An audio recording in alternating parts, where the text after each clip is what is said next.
20वीं शताब्दी के श्रेष्ठ चिंतक, ओजस्वी लेखक तथा यशस्वी वक्ता एवं स्वतंत्र भारत के प्रथम कानून मंत्री डॉक्टर भीमराव अंबेडकर भारतीय संविधान के प्रमुख निर्माणकर्ता हैं। विधि विशेषज्ञ, अथक परिश्रमी एवं उत्कृष्ट कौशल के धनी व उदारवादी परंतु सुदृढ़ व्यक्ति के रूप में डॉक्टर अंबेडकर ने संविधान के निर्माण में महत्वपूर्ण योगदान दिया। डॉक्टर अंबेडकर को भारतीय संविधान का जनक भी माना जाता है। छुआछूत का प्रभाव जब सारे देश में फैला हुआ था, उसी दौरान 14 अप्रैल 1891 को बाबा साहेब भीमराव अंबेडकर का जन्म हुआ था। बचपन से ही बाबा साहेब ने छुआछूत की पीड़ा महसूस की थी। जाति के कारण उन्हें संस्कृत भाषा पढ़ने से वंचित रहना पड़ा था। कहते हैं, जहां चाह है वहां राह है। प्रगतिशील विचारक एवं पूर्ण रूप से मानवतावादी बनगौदा के महाराज सयाजी गायकवाड़ ने भीमराव जी को उच्च शिक्षा हेतु 3 साल तक छात्रवृत्ति प्रदान की, किंतु उनकी शर्त थी कि अमेरिका से वापस आने पर 10 वर्ष तक बनगौदा राज्य की सेवा करनी होगी।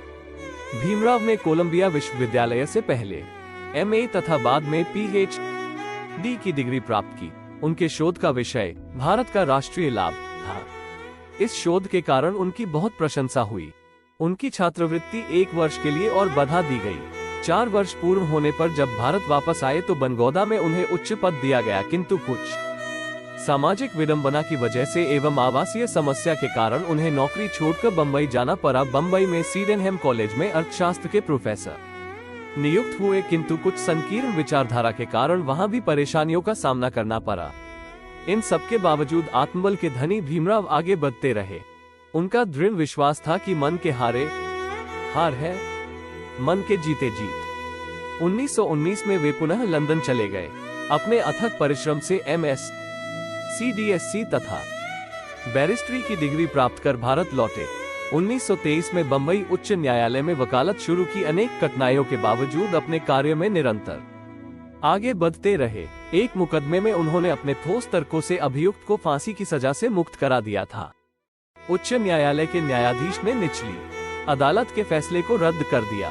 इसके पश्चात बाबा साहेब की प्रसिद्धि में 4 चांद लग गया। डॉक्टर अंबेडकर की लोकतंत्र में गहरी आस्था थी। वो इसे मानव की एक पद्धति, वे ऑफ लाइफ मानते थे। उनकी दृष्टि में राज्य एक मानव निर्मित संस्था है। इसका सबसे बनगा कार्य समाज की आंतरिक अव्यवस्था और बाह्य अतिक्रमण से रक्षा करना है, परंतु वे राज्य को निरपेक्ष शक्ति नहीं मानते थे।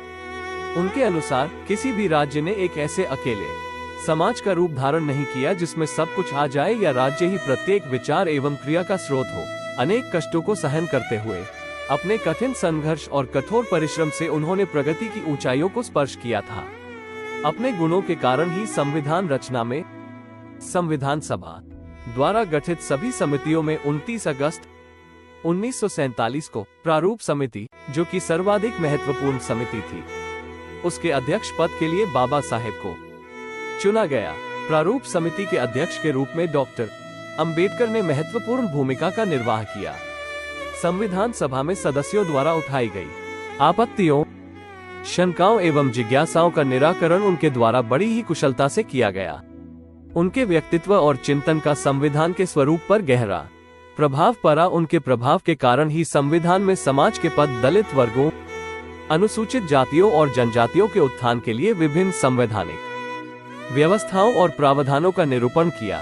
परिणाम स्वरूप भारतीय संविधान सामाजिक न्याय का एक महान दस्तावेज बन गया। 1948 में बाबा साहेब मधुमेह से पीड़ित हो गए। जून से अक्टूबर 1954 तक वो बहुत बीमार रहे। इस दौरान वो नैदानिक अवसाद और कमजोर होती दृष्टि से भी ग्रस्त रहे। अपनी अंतिम पांडुलिपि बुद्ध और उनके धम्म को पूरा करने के 3 दिन के बाद 6 दिसंबर 1956 को अंबेडकर इहलोक त्याग कर परलोक सिधार गए। 7 दिसंबर को बौद्ध शैली के अनुसार अंतिम संस्कार किया गया, जिसमें सैकड़ों हजारों समर्थकों, कार्यकर्ताओं और प्रशंसकों